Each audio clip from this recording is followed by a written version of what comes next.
Good morning, everyone. Happy Saturday. Before we start today's meeting, I just wanted to give you a little bit of background. Today we're going to be looking at trainers in phase 1 and phase 2 of training. We're going to be starting with the trainers on training team 2, and they are in phase 1 of training, so they're working with freshman dogs. And then after that, we are going to be going to training team 1, which is in phase 2, confusingly, and they're going to be working with sophomore dogs. Now, this was filmed early in October, so many of these dogs have since moved on to other phases of training. Here we go.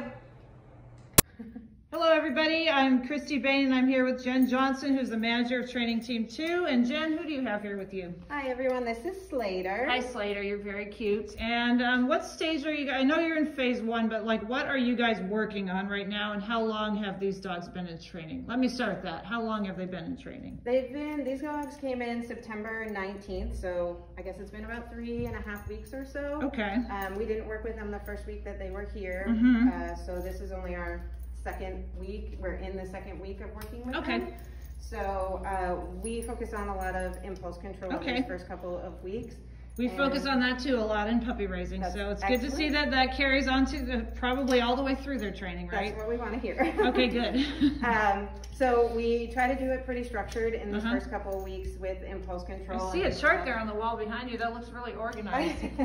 So is that for, we can't see from here, but is that for different kinds of impulse control so that you're marking off different kinds of distractions? Correct. Okay. Right. We start pretty easy with dog zen. Do you guys do? We don't actually do dog zen, so maybe I'll explain that later. We can explain it later. Sure, I can demonstrate too. And then we do simple approaches by a teammate. We work together in pairs, like people approaches. We do a lot of those. Yep, to make sure the dog just stands still, doesn't move forward. Yep. We practice that on approach from the front, on approach from the back, people walking by. Oh, that's super organized.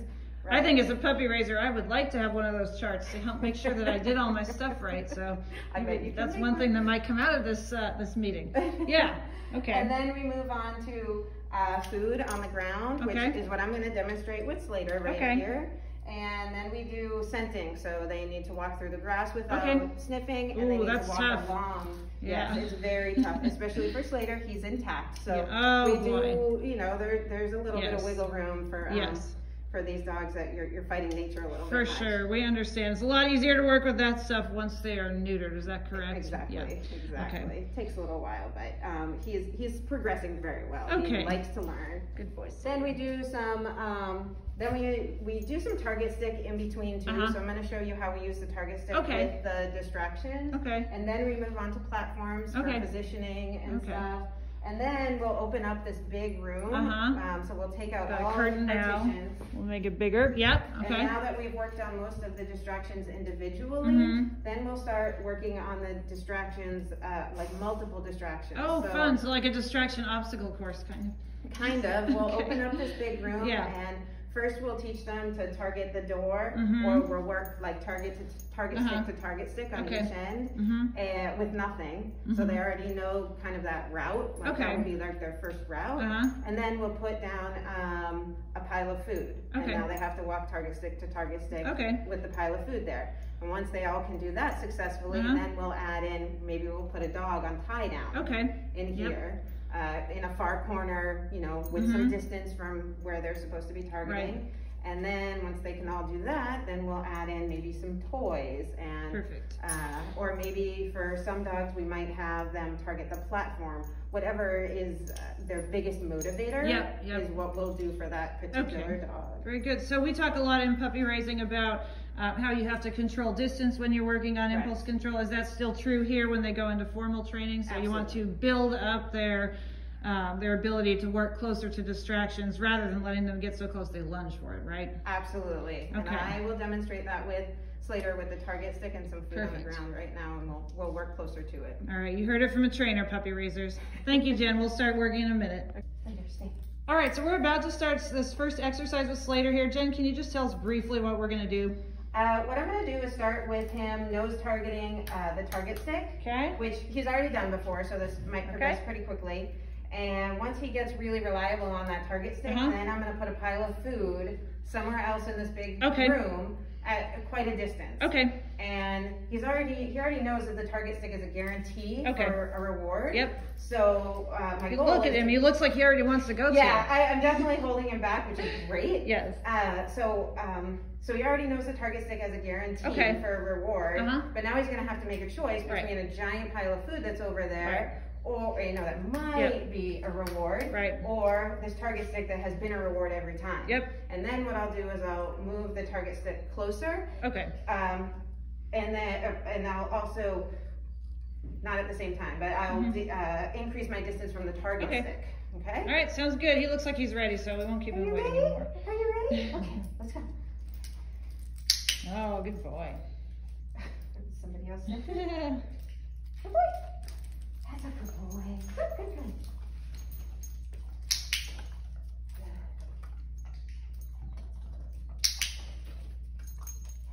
So you're clicking him for putting his nose to the ball, is that right? Okay. And he's got to touch the ball, not the stick, right? Not the stick, not the ball. Okay. So the clicker works just like our marker word yes. It's a marker, just like yes is. However, just to be clear, and I know that all puppy raisers know this, but puppy raisers do not use clicker, only trainers do. Puppy raisers use yes.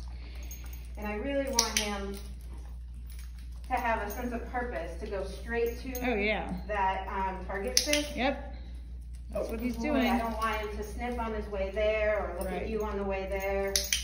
Yep. Good boy. Well. And I increase the distance. Yep, I can see that. So he has to really drive to it and get excited about it, and I want it to be a loop. I want him to want to do it on his own. There's no interference from me or instruction from me. Well, that looks like what he's doing. That is what he's doing. Good boy. So now you have my pile of food? Yep, I got your pile of food here. Where would you like it? Like right about where I am or further? Yeah, that's good. Right here? Okay. Yeah. Okay, so I'm going to set down a pile of food right here. He saw me, so he's a good ways away from it. But I'm going to go back to close to the target. Yep. So I don't have to make the choice too hard for him. Yep. And that's the same thing we were talking about earlier. You always start with a distance where you know the dog can be successful, and then you build from there. Exactly. Come on.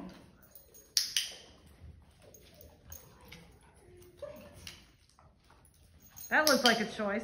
He kind of looked over here, and then he's like, no, the ball is better.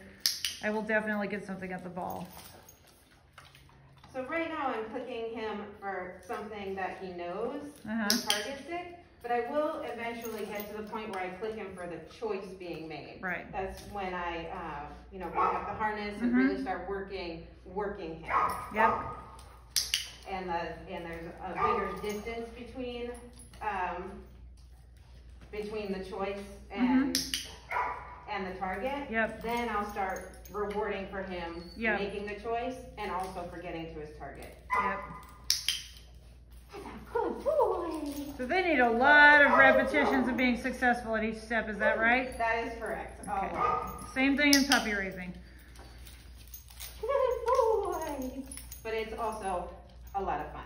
Yes. So now, you can't wait to get back there. Yay. Yeah, that's what I want, is that drive. Okay, Slater, sit. Can you stay? No. Stay. Sit. Maybe you can move the target stick a little bit closer. He just wants it so bad. Yep. So we're going to move it to... Just like to the red dot, close to that red dot. Okay. Oh, close to the red dot. Yeah. There we go. Okay, so here we go. There it is. Whoa. So again, I'm going to come close. I'm not going to back up as much because he's really having to think about this. Yep. So puppy raisers, this is a really good example of being careful about distance. This is what we're always talking about in impulse control. So this is how it works in action with a professional doing it. So he's never in a situation where he's going to make the wrong choice until he has so much history making the right choice that we just know that that's what he's going to do. Oh, 99% sure that that's what he's going to do. I guess it's never 100%. And I just really want this to be fun for him. Well, it looks like he's having fun. Food is fun. Good boy. Yep. And winning is fun. Yep. It's a good boy. Good. Good boy. Good. Oh, trying to fail. That's all right. It happens to all of us. Good boy. Even if it falls out of their mouth, we always try to pick it up and give it to them rather than letting them grab it off the ground. But every so often they do. Guess what? It's not going to ruin the dog. We just have to try to minimize it. So he's looking at that pile of food still. Right.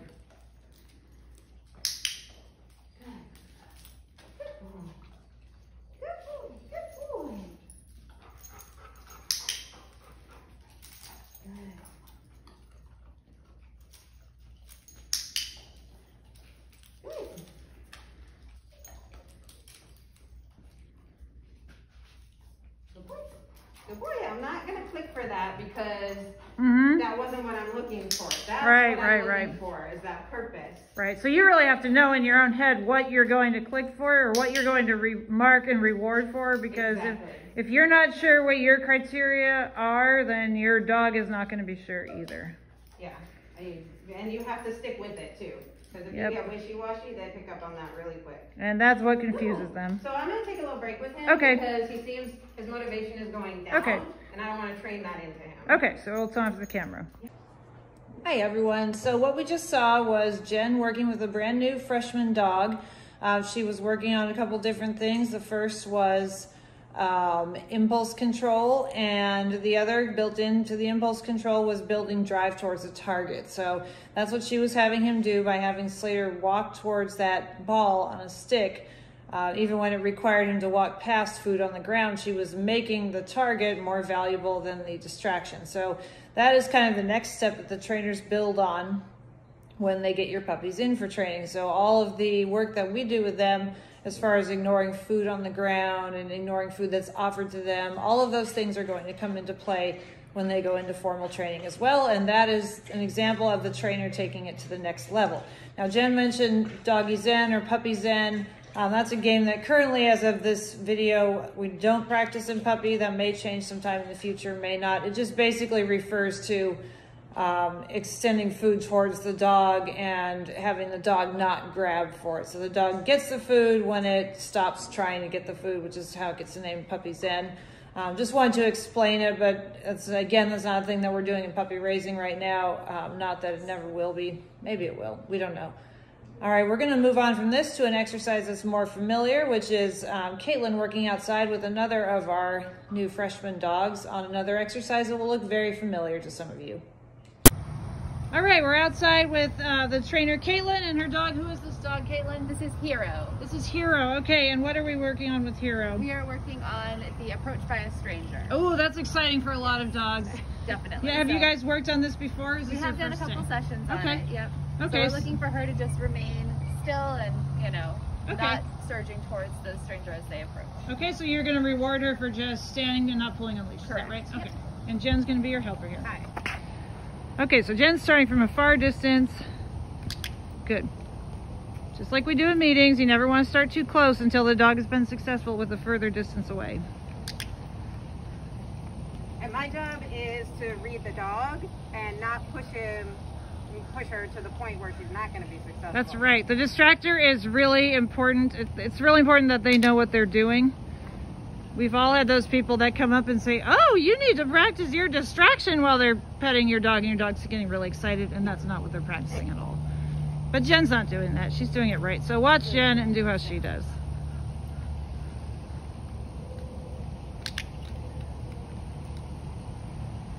So she's being quiet. She's not making eye contact.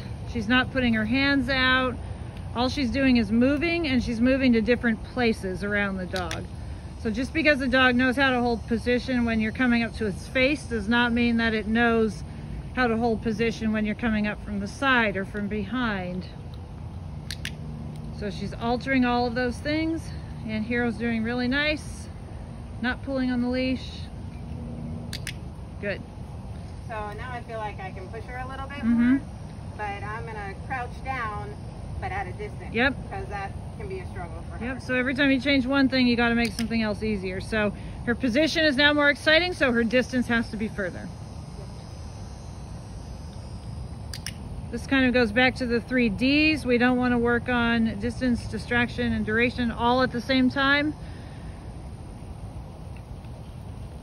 So what she was doing initially was turning up the distraction, but reducing the distance. And now, or sorry, increasing the distance. And now she is reducing it because Hero is doing well.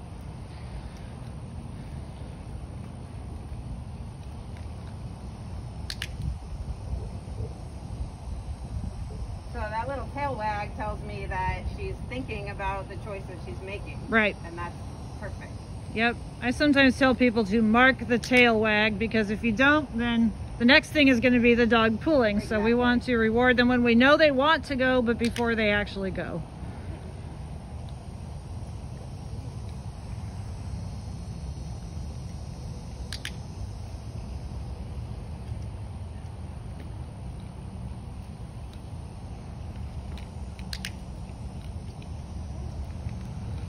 She's doing pretty well with this, and I don't want to get her to get too sour, so I'm going to switch it up again. Okay. And this time I'm going to maybe talk to Caitlin. Hi, how are you doing? Hi, good. How are you? Good? Good. That's a very pretty dog. Well, thank you. I think she's pretty cute too. Excuse me, may I pet your dog? She's actually working right now, but I'll give her lots of pets for you. Thank you. That's a really good answer. She's working right now, but I'll give you lots of pets for her, so you may want to add that to your bag of tricks. Yep. If you don't know what to say or you feel awkward telling someone they can't pet. Yep. Learn something new every day. So again, I don't want her to get too sour, so now I'm going to try and challenge her by maybe Googling her up a little bit, making some hard eye contact with her, and seeing what a cute dog you are. Good. I tell people to think of it like turning up the dial of a stove. You start on low and you go to high very slowly, and only if the dog is successful at lower levels. Aww, I wish I could pet your dog. She's getting lots of love, don't worry. And she's so cute. She must be a puppy. She's actually about a year and a half. Just little. Oh. So now I found her sweet spot. Yep, she almost pulled, and then she decided, no, gotta go back to Caitlin. Good. Very sweet dog. Oh, I wish I could pet your dog. So that time she moved toward her, so Caitlin did not reward her. She just got her back in a position. They're going to start again. Reset, yes. Oh, I wish I could pet your dog. And then Jen stayed a little further away because she doesn't want to get too close and get her to pull. The goal is always to get them interested but not pulling.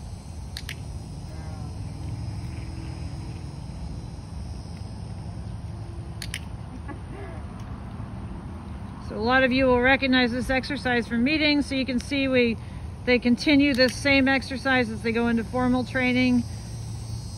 So that is why we do this so much at puppy class, because it's really hard for our dogs to ignore people that are approaching them and wanting to pet. Our dogs are really friendly and they like people, which is good. That's why they want to work for people, but they have to learn that not everybody is there to give them attention. And that their biggest reward comes from paying attention to their handler.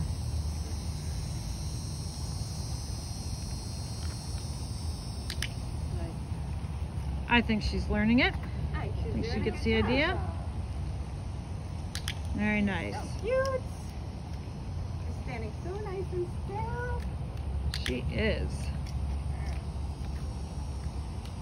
And this does lay the groundwork for real world impulse control. I know that a lot of people say, well, she does it perfectly in setups and then she pulls when I'm out when there's people talking to her. So when you're out and people are talking to your dog, you have to notice them from a distance, and you have to watch your dog to see when it looks at the person. And when it first looks at them but has not yet pulled toward them, that's when you mark and reward, just as if you're in a setup. The only difference is that you're not controlling the other person, but if you are aware enough and notice them at enough of a distance, you can still reward the behavior that you want. Just tastes just as good the second time, right here. I think that's probably good enough. Okay, yep, it's a good length of training session. So just like in the other one, we keep these short, keep the dog enthusiastic, and don't let them get bored, and always end a little further ahead than where we started. Thank you, guys. Thank you. Okay, next we're going to look at Carl doing some work and his dog in training, relaxing in a crate, and we're going to talk a little bit about why crating is so important for our dogs. Okay, I'm here with Carl. It looks like Carl's kind of hard at work, but I'm going to interrupt him so that we can talk a little bit about dogs in crates and what they're expected to do when they're in training in crates. So here we have, I believe this is Toby, and she's practicing settling in a crate while Carl does his work. So Carl, is this something that you guys do with dogs regularly, put them in crates while you're on the computer and doing other things? Yes, we train our dogs every day while we're doing this type of thing just to get them used to it. Okay, and we always tell our puppy raisers that it's important to practice having your dog in a crate, not just when you're gone, but also when you're home, so that they learn that just because you're doing stuff does not mean that they have to be out and doing it with you. Sometimes they just have to lay down and hang out. Is that right? That is correct. Very good. And now Toby's making a little noise, but to be fair, in the interest of disclosure, she knows me. And I hear her tell that she is usually very quiet, but I think right now she would just like to come out and say hi. And I will say hi when we're done. Now, I noticed that you have not only these built-in crates, but you also have a wire crate in the hall. Is that one, like if you had a dog that didn't like that crate, would you try it in that crate and see if it's any better? Yeah, we try different options. The wire crates are often what our graduates get for their dogs. Right, so right. We like to use those to get them used to that. Okay, very good. And they're in crates on the van too, is that right? Yes. Okay, so the bottom line here is that teaching your dog to be quiet in the crate is really, really important, and that's why we work on it all the time. Thank you, Carl. Thank you, Toby. Okay, so we have just finished watching Team 2, and they were in phase 1 of training, so that's where the trainers are forming their relationships with the dogs and getting to know the dogs as an individual and teaching them their basic guide work commands, so things having to do with the harness and reaching targets, that sort of thing. So in our next set of videos, we are going to be following Team 1, who is in phase 2 of training. And we are lucky enough to be able to watch an actual blindfold in real time. So if you've ever wondered what it looks like when your trainer puts a dog under blindfold, you are going to be able to see that. So the reason that we do blindfolds with the dogs is because we want to make sure that they are actually learning what we're teaching them, and also that they will do those skills whether the handler is able to see or not. When you're handling a dog and training a dog to be a guide dog, it is almost impossible not to subconsciously cue the dog sometimes, even though you're trying not to. But for example, you might see that you're a little bit close to the edge of the curb and your dog really should be a little bit further away from it. But instead of letting the dog experience what happens if you do get, which is that you trip on it, then it's sometimes human nature to just kind of scoot over half an inch so that the dog doesn't make a mistake. So we don't want to do that. We certainly try not to do it, but we sometimes do it subconsciously. And also we feel less confident to the dog when we can't see. So we want to make sure that even when we can't see and even when we're tentative, that the dog is still doing the work we've trained it to do.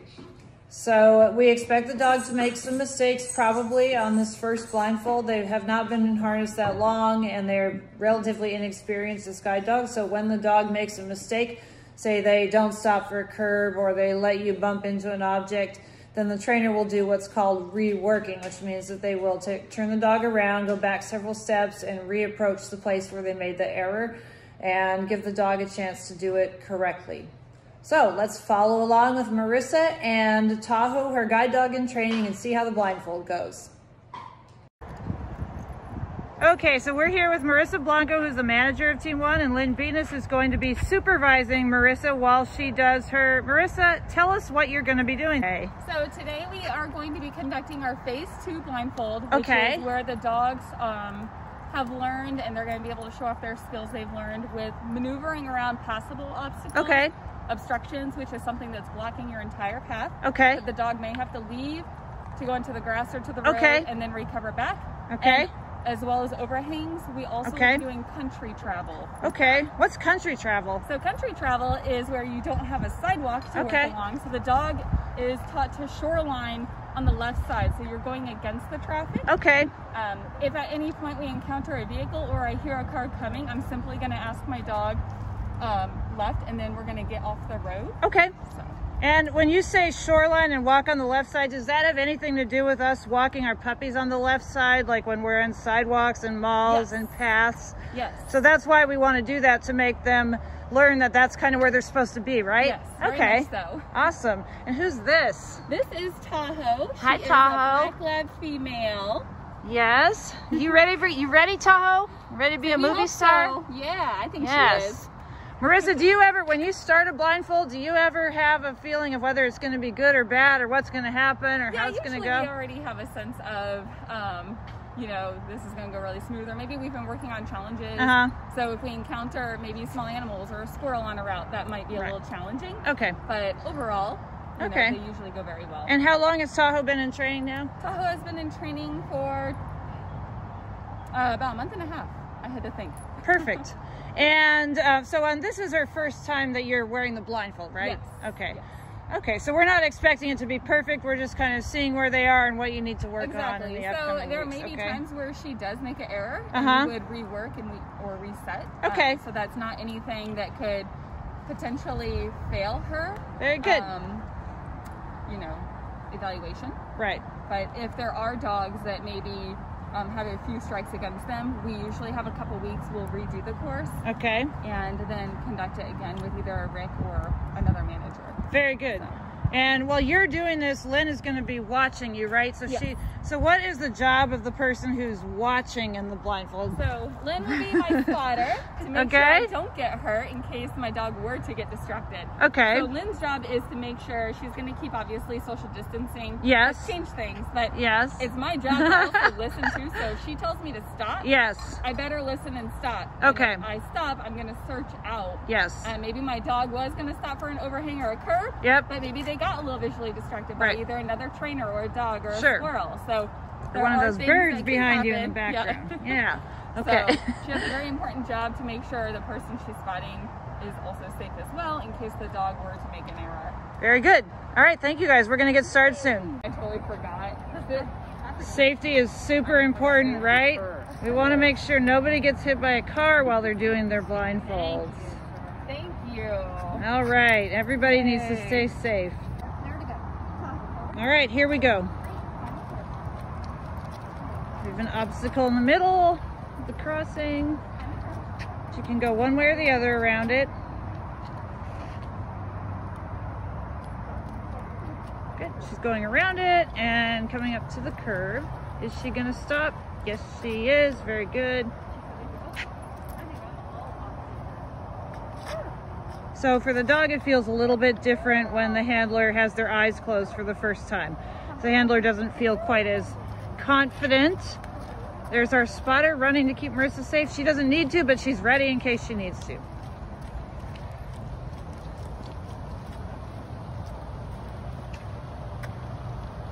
Very good.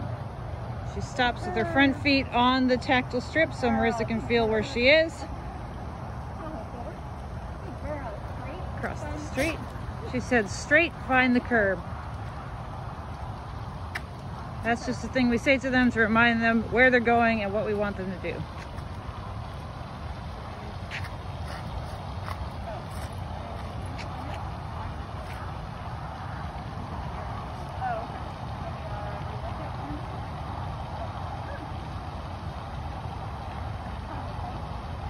So she walked over a little tiny bit. They decided not to rework it. Sometimes they will rework obstacles or curbs like that, and sometimes they will not.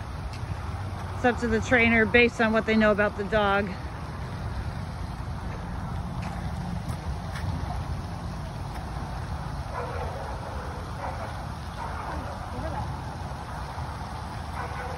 Good.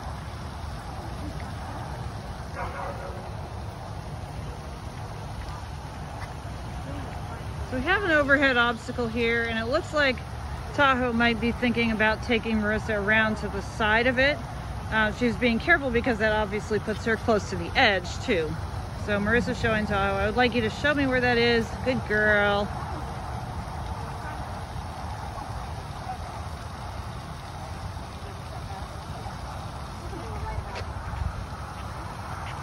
And she's turning around. She's going to repeat this. Good. And this time, there she goes. Good girl. Showing Marissa where it is. Oh, it looks like she might have gone a little too close to it, closer than Marissa wanted. It's hard to tell from back here, but we'll see what they're gonna do. Okay, showing it to Tahoe, telling her she's a good girl. Get the harness forward. Looks like they are coming back again.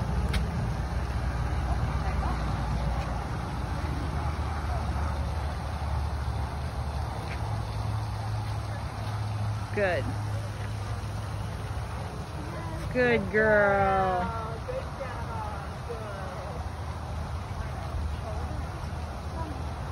So forward around just means when the dog has to stop and there's not room to go around something on the sidewalk without putting the handler in danger, the dog has to leave the sidewalk. So she's going to ask her to go into the, no, she doesn't actually have to leave the sidewalk. She just had, looks like she just had to step to the side to give enough room to squeeze past this thing without letting Marissa fall off the curb. Good. Even though this is not actually a curb, it is a tactile strip and a driveway crossing that can be active, so we want them to stop here too.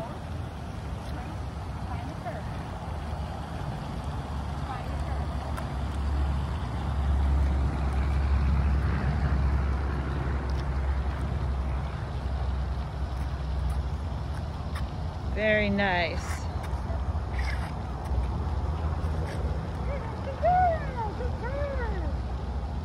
Good. All right, we've got another overhead obstacle coming up.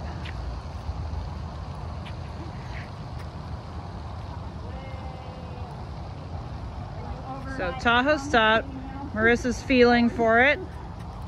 And probably what she's doing is being extra careful because she had repeated the last one. So that's pretty common when they make a mistake with one. A lot of times they will stop a little sooner than they need to before they come up to the next one. That's okay. Marissa's showing her what she wants. Now she's coming back and going to repeat it. Right about. Good girl.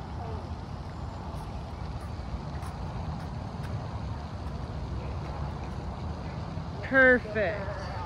Good girl. It's kind of difficult for dogs to see exactly where something over their head is and for them to gauge exactly how close they need to get the handler to it.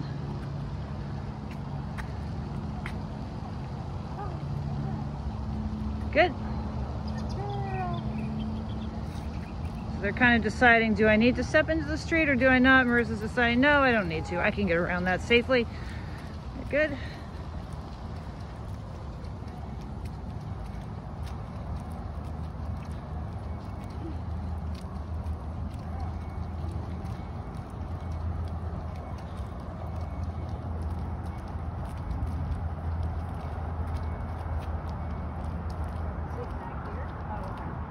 Good then? I think I was wrong. No, we're at the front door. Oh, Tahoe, forward again. So when the sidewalk bends like that, then the dog just kind of follows the sidewalk.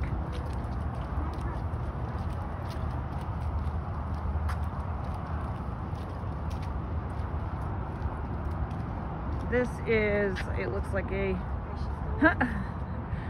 she cannot go straight ahead, so she's taking her to the curb and showing her where the obstacle is. I think Tahoe saw it, knew what she was going to do, and was kind of anticipating that they're going to have to go around it, so that's why she turned to the curb a little bit early. Good girl, Tahoe. So I was like, I tried to do that before. But we do want them to show the handler the obstacle so that the handler knows why they're leaving the sidewalk. Nice. Good. Look at that tail. Good girl. All right, Tahoe, forward. And when they say forward on the other side, it's the dog's job to pick up the travel line again, which Tahoe did nicely.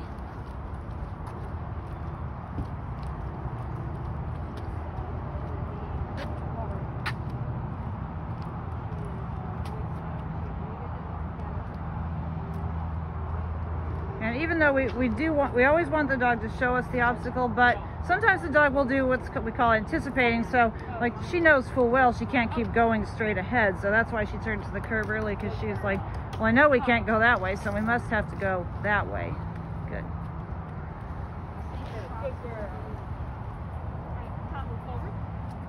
Crossing the street. So crossing like this, where there is no crosswalk, the dog just has to pick the best straight line to the up curb. And this is also kind of a blended curb, so anywhere they stop with their front feet on that first space is okay. Anywhere where the handler can feel that they made it to the other side safely.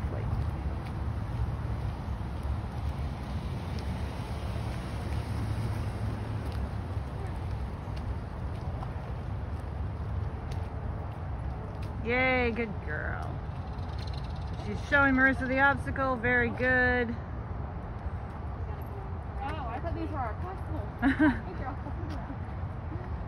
And then she's turning to the curb, and even though they have to go around it, the dog still has to stop because the handler still has to listen for oncoming traffic, even though there's not any. Again, she tells her forward, and Tahoe picks up the straight line on the sidewalk again.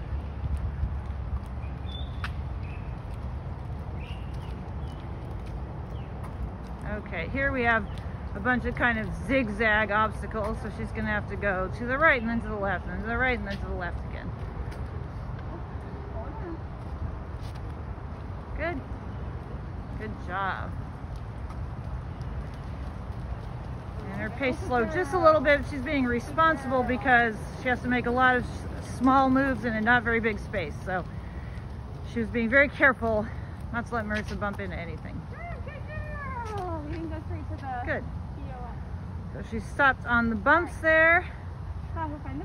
And we train the dogs to find the post, which we do by putting a little nose target on it. That little ball. Oh, good girl. Good. I did not search out that well. Good post. Good girl. Good job. Very good.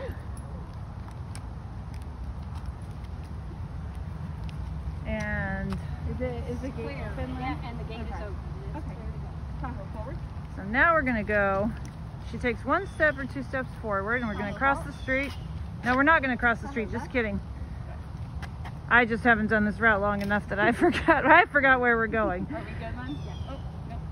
So she takes a couple steps in the street, then she's going to go left, and now we're going to do our country work that she was talking about earlier. So the dog's job here is to stay on the left edge, and right on it. Good girl. Tahoe has showed her the curb, so now Marissa knows that she's on the left side. All right, right. The dog's job here again is to stay on the left side of the road. And Tahoe's right where she should be.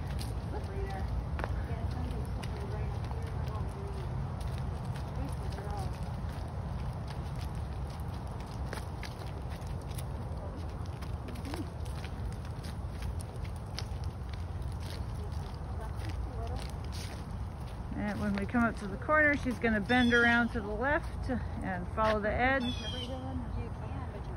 Oh, am I? Okay. So I need to curve around? Yeah. There she goes, around the edge. Very good. That's what we want them to do. So when they come to an intersecting street, we want them to turn left and follow the edge of the street. Now Marissa's checking to make sure she's there. Good job. Good girl. Tahoe, right? Good.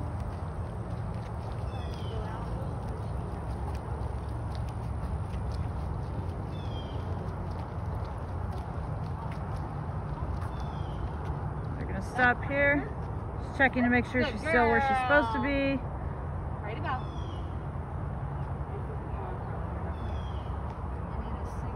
Looks like she's going to cross the street, go to the other side.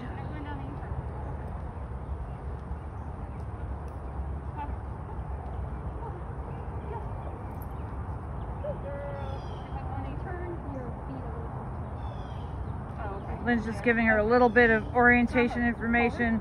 Marissa thought she did a 180 right turn, but she actually did not. Her feet were actually pointing to the left a little bit. Good. Across the street to the grass. Good.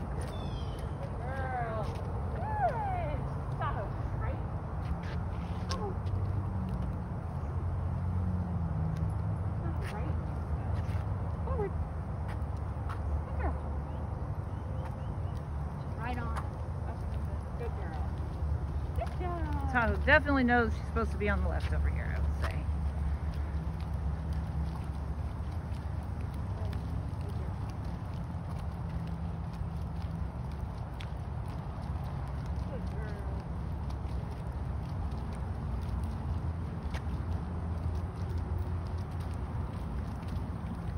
She's actually walking a little past where we're going to turn to go back. And then up here, we're going to turn right again, cross the road, and come back in along the left.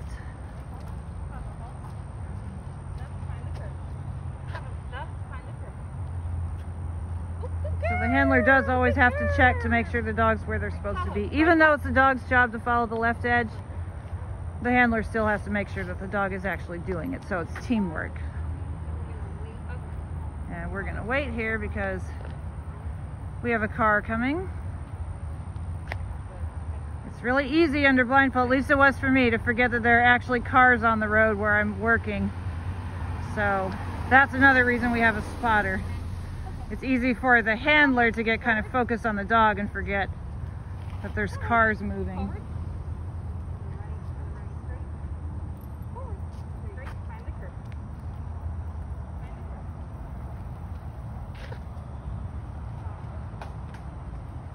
And she took a little step over onto the grass. So Marissa just got her back into position, and now she's praising her for being where she's supposed to be. Good girl. Now we're turning right. Back on the left edge again.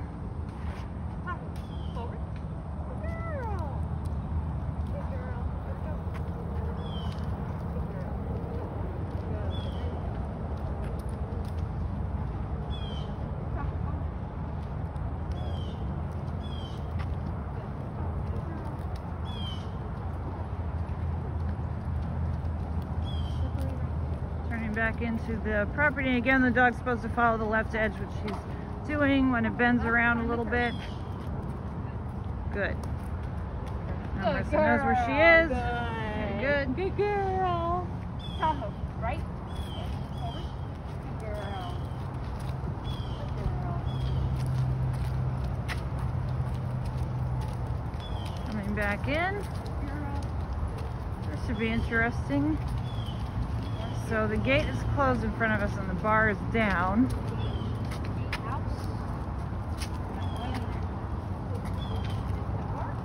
Forward.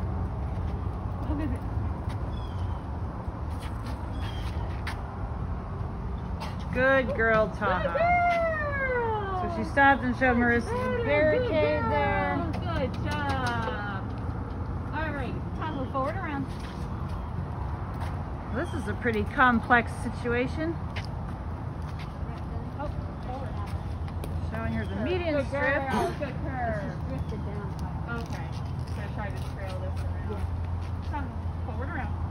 This is challenging because the arm there at the gate would have been something that Marissa could bump into. So this is actually, I think, pretty difficult for a first blindfold. Find the curb.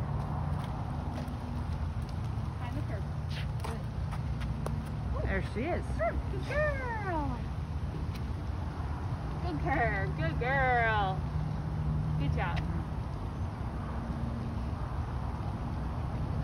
Okay. Tahoe, right? Now she's going to follow the curb around, and she's going to pull to the left to get back to the sidewalk and find the post with the little ball on it. Actually, she... Left, find the post. There she is. Find the post. Good girl. The reason we like them to find the post is for orientation information for the students, and also to make it very clear to the dog where we want them to turn. So that's why we put that little ball on there. It's a nose target. And eventually, of course, as the dog progresses through training, we take the target away, and then the dog just responds to find the post. Okay, here we have a palm frond laying on the ground. That's something the handler could trip on, so we do want the dog to stop and show it to them. And she did. Good girl, Tahoe. Very good. Good girl. All right. Hold it easy. So there's kind of the handler's choice whether they want to go around or step over it. I'd probably step over it too.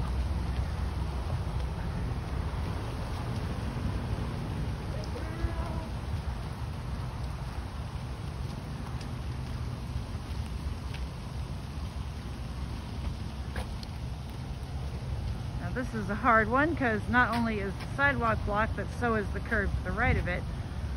So we'll see what Tahoe does. Forward around, they're gonna go on the grass. Good girl. Tahoe, forward around. Right, find the curb. She tells her forward around, and then it's up to the handler to tell her, direct the dog back to the sidewalk, which she did. And she came back really nicely without getting too distracted by the grass.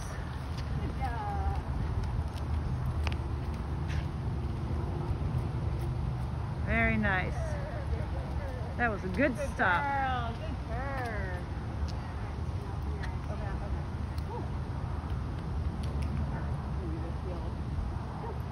girl. Okay, that was the end of the blindfold part of this. So we'll ask Marissa a couple of questions after this. Okay, so we finished our blindfold, and just got a couple questions for Marissa. So Marissa, first of all, this is her blindfold, but you weren't actually wearing a blindfold. Can you explain that? Correct. So my eyes were shut because of the social distancing protocols right now with COVID. We are not wearing the blindfold. It does affect some people with their hearing with the mask on. Right. So for safety, Lynn is not able to be as close to me had we been in our normal circumstances. So our eyes are shut. Yep. At points, if we have to cross over for a certain area, that spotter might just say, open your eyes for a minute, and then we'll continue. Okay. And we always check in with our spotters. So at points I would say, all right, Lynn, my eyes are shut. Yes. And she knows we're good to go, and she'll let me know when it's safe. Okay. To start Very working. good. Yeah. And how do you think Tahoe did? I feel Tahoe did well overall. So the blindfolds that we conduct are important for us, so we know what we can work on more with that dog. Right. Some dogs might have more time with them than others, maybe if they were being spayed or in heat or whatnot. Right. So overall, with her time, I feel she did really well. Yeah, very good. And do you think that you feel different to the dog when you have your eyes closed compared to when you have your eyes open? I had a hard time tracking her today. One, like being taller, I feel I track taller dogs, but she has a nice steady pull, which makes it easier. But not doing blindfolds for a long time, it kind of takes you a dog or two to get back in. Yes, I remember that. So I know I stumble, and sometimes I'll drift into them or away from them, which is good, because if I do have a right drift at times, we need to see if that dog can counter pull and correct it. So on country travel, I think she did well. I don't think we drifted too much. No, I thought she did really good. She was close to the edge the whole time. And most importantly, her tail was wagging the whole time. Right, Tahoe? You like this, don't you? So this is also good to make sure that they aren't going to shut down under this pressure, because it's, only the second time maybe they've had experience with us with our eyes shut. So they know something else is going on, and it's different to them. So if we're stumbling or walking, into them, that adds a little bit of pressure, because of course normally we're not, so they're kind of like, what's going on, what's wrong with you today? Well, I thought she looked really good. Good girl, Tahoe. Okay, thank you very much, Marissa. Thank you very much, Lynn. Sure. All right, we're gonna head off and do some more blindfolds now. Okay, we're back with Lynn, and Lynn has her next candidate out for the blindfold. Lynn, who is this? This is Mason. This is Mason. Okay. Oh, he knows his name and he likes his harness. Very good. All right, so Mason's gonna do his blindfold. We're not gonna film the whole thing, but Lynn, can you just tell us something about how Mason's doing in his training so far? So far, Mason is doing very well. Oh, good. At times, he finds the overhangs challenging. Oh, they're really hard, huh? Because they're higher than the dog's head, so they're hard to see. But he's buddy? working on that. Well, that's good. All right, are you expecting this blindfold to go well? I think so. Okay, well, good luck, Lynn and Mason.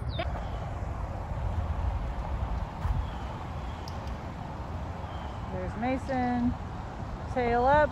Looks like he's working really happily. Coming up to the curb.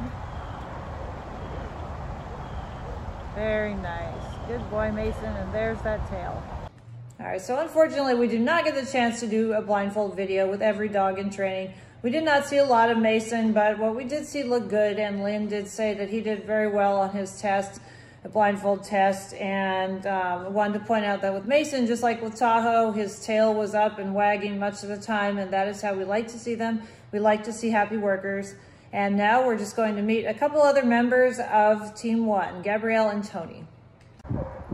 Okay, I'm with Gabrielle Brown here, and Gabrielle is an apprentice. And Gabrielle, who do you have with you today? This is Hannah. Hi, Hannah. She's very pretty. Very good. And you're about to do your blindfold, right? Yep. Okay. And how many training cycles have you had with here at Southeastern? Oh, there's our friend the squirrel is over there. The squirrel is very bold. She likes to come around hoping for treats, and sometimes we feed her treats because we like squirrels that come around so we can work on distraction. Gabrielle probably wishes she wasn't coming around quite so much right this second. Anyway, okay. So how many training cycles have you had here at Southeastern? Okay. Yep. And look at that squirrel. She is really teasing Hannah. She's nursing. Yes. Anyway, if you need to reinforce her for stuff while we're talking, you can do that. That's okay. It's just like I tell puppy raisers, it's a film training session, so do whatever you need to do. Okay, try one more time. How many training cycles have you had here at Southeastern?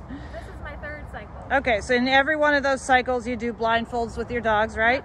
So can you tell us something about what it feels like to do blindfold with a dog? I think our puppy raisers are really curious about that, and they would like to know. Yeah. Initially, I think it's really overwhelming and a little scary. Yep. It's actually really fun. Like once you're under blindfold and you're going with it, it's actually a lot of fun and really exciting. That's good. Did you ever feel like it's difficult to trust the dogs? At times, yeah. It depends on the dog for sure. You know, you just kind of have to judge it by each dog. Right. Do you ever lose your balance when you're working with a dog under blindfold? Sometimes, yes. Yes? I think particularly with slower dogs. Yep. You're kind of like teetering Right. a bit. I remember that too. And Marissa said with shorter dogs, because she's tall and so are you and so am I, and I agree, it's hard. I would lose my balance more with a shorter dog than with a taller dog. Definitely. But we need all sizes of dogs and all speeds, so good luck to you on your blindfold. Good girl, Hannah, you're doing great with that squirrel. The squirrel seems determined to drive us crazy this morning. Thank you, Gabrielle, and good luck. Thank you. Okay, so I'm here with Tony, and Tony, how long have you been at Southeastern? I've been here a little over 5 years. Okay, and you're an apprentice, correct? Correct. I'm in my 3rd year of my apprenticeship. Your 3rd year, so you're almost done, right? Yeah, it's getting close. Okay, so you've done lots of blindfolds then with lots of dogs. And what dog do we have here? This is Cosmo. Hi, Cosmo. Aren't you gorgeous? All right, and you're about to do a blindfold with Cosmo, right? Yes. Okay, and what does it feel like to go under blindfold? Like, are you nervous? Are you excited? When I very first started doing blindfolds, I was very nervous. Yeah. But I've gotten used to just, trusting the dog. Okay. They usually do really well. Okay, and do all the dogs feel kind of different when you're in harness? Like some go faster and some go slower, right? Yeah, some dogs, they all have different speeds. And okay. And how fast does Cosmo like to walk? He's probably going to be like a medium minus. He's not going anywhere quick. Okay. All right. Well, we wish you guys luck on your blindfold. Good luck, Cosmo. Good boy. Well, he looks happy anyway. Does he like to work? Looks like he does. All right. Thank you very much. All right. I hope you guys have enjoyed this look into the phases of training 1 and 2, and we look forward to having you join us next time. Our next meeting will cover phases 3 and 4, and I believe some service dog training too. Thank you all. Have a great weekend.